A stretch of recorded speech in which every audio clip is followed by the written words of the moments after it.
Okay guys, I thought I would just show you what we're having for dinner. I'm making turkey burgers and I just thought I would show you kind of the process since I know a lot of you like to see what we have to eat. So far I have, this is probably about I think 1.33 pounds of ground turkey, and I've just seasoned it with salt and pepper and some garlic salt. Normally, if you've watched me before when I use turkey, I use a little bit more salt just because turkey can be really bland.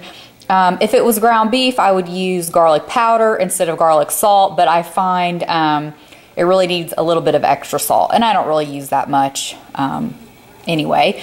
And I just have some chopped up onion and some chopped up yellow pepper. I think the last time I made these, I used orange pepper.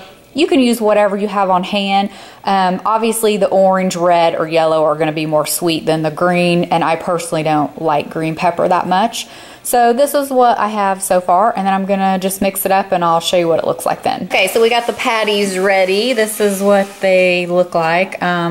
We could have made them probably a little thicker, a little thinner to get even number, but we usually, like we'll have one each tonight and then we'll have the rest for leftover for lunch. So anyway, that's what they look like. And I don't know if I mentioned it before, but the onion and the pepper really help to keep the turkey burgers moist because most of you know turkey can be very dry and it needs a little help.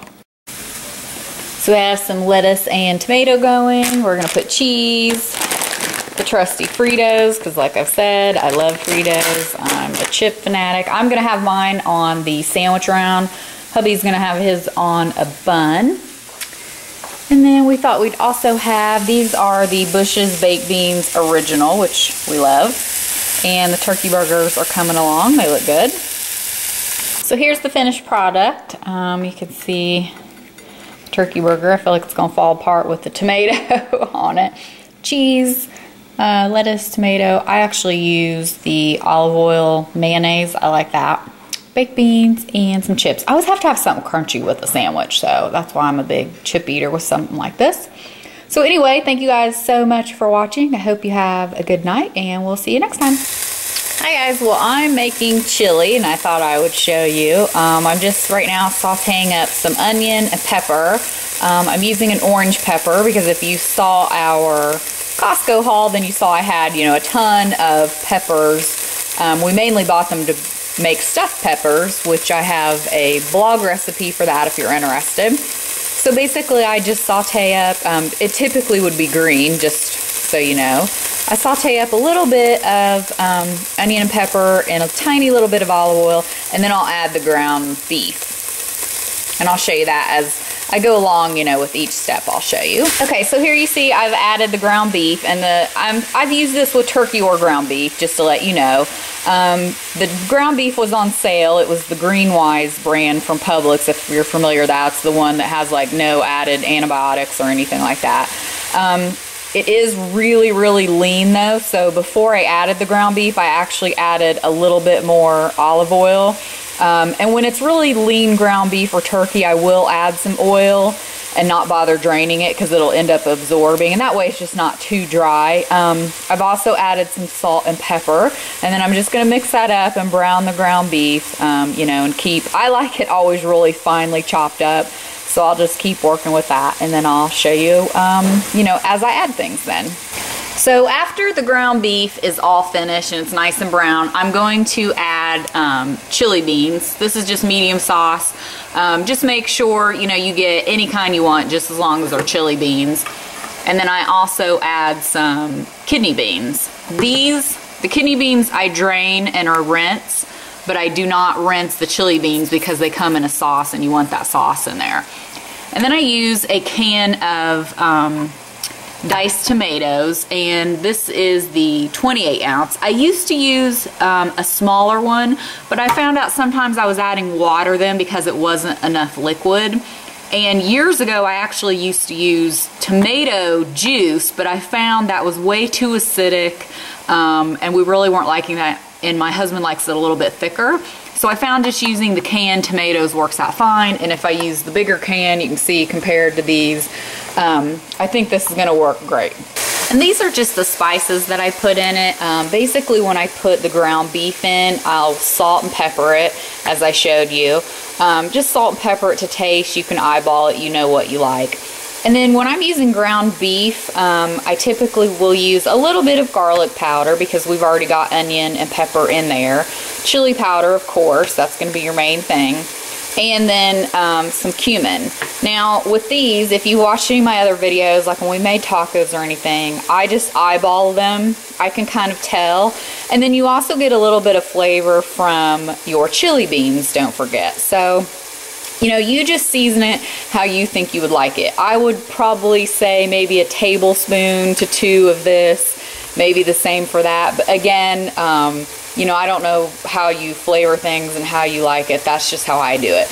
And I kind of do it both ways. It really doesn't matter. I will either season everything when the ground beef is done browning, or I'll actually wait till I put in the tomatoes and the beans and then season it. It really doesn't matter. I've not found that it makes a difference either way. So if you have a preference, you know, by all means do whatever you would like. Okay, so I just turned the heat down and added both beans and the tomatoes, and then you can kind of see what it looks like. And basically I'll just have to wait and let it simmer. I let it simmer kind of on medium low, just depending on your own stove. It depends how much liquid it ends up having. I may have to add a little bit of water or not. Like I said, my husband likes it a little bit thicker, as do I. And of course I just turned the heat down, so it's probably going to start bubbling. You can probably hear it. And I feel like, sorry if I'm yelling, it's because it was loud when it was, you know, the meat was browning. And I don't know, I hope I made this clear. I definitely don't mean, don't put like a tablespoon of garlic powder. That'll be too much. Just sprinkle, you know, a little bit in. But I probably put, I would say, like a palmful of the cumin and, I don't know, quite a bit of the chili powder. I would say probably a palmful to almost 2. But again, you know, you can always add more, so add a little bit and then taste it, see if that's what you like. And it would also depend on what kind of chili beans.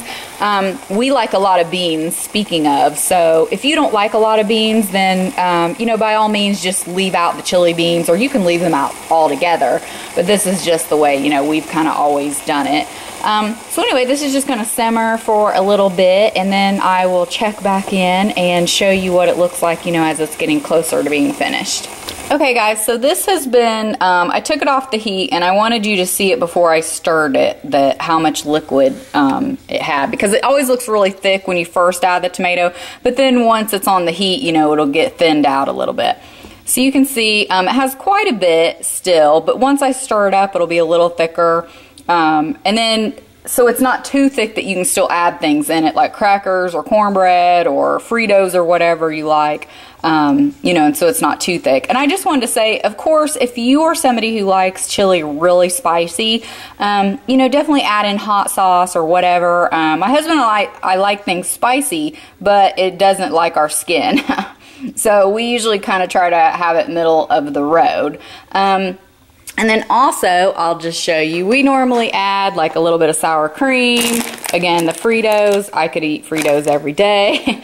And then a little bit of cheese. I know, I think when I posted this before, like people call it Frito pie when you put Frito. I think that's a Texas thing, but I'm not sure.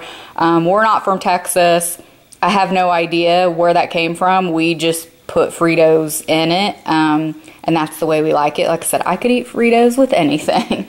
So anyway, let me stir this up, and I will show you then kind of what it looks like, the consistency, just so you can really see the final product. Okay, so I just gave it a really good stir. You can see it still has enough liquid, you know, to obviously thicken up what we don't eat, you know, what's left over in the refrigerator overnight. But this is a pretty good consistency and kind of how we like it. You know, not too thick, not too thin.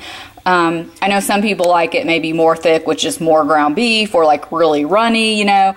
Like I said, this is just kind of a guideline, and this is just to show you how I make it. You can tweak it, of course, to make it how you would like it. But I just wanted to show you, because I know people are curious to see how others make chili. And I think I might have put a picture of this on Instagram or so before, so y'all might have seen what it looks like. But I just wanted to share with you guys. If you have any questions, definitely leave them in the comments below. And thank you so much for watching. We'll see you next time. Bye.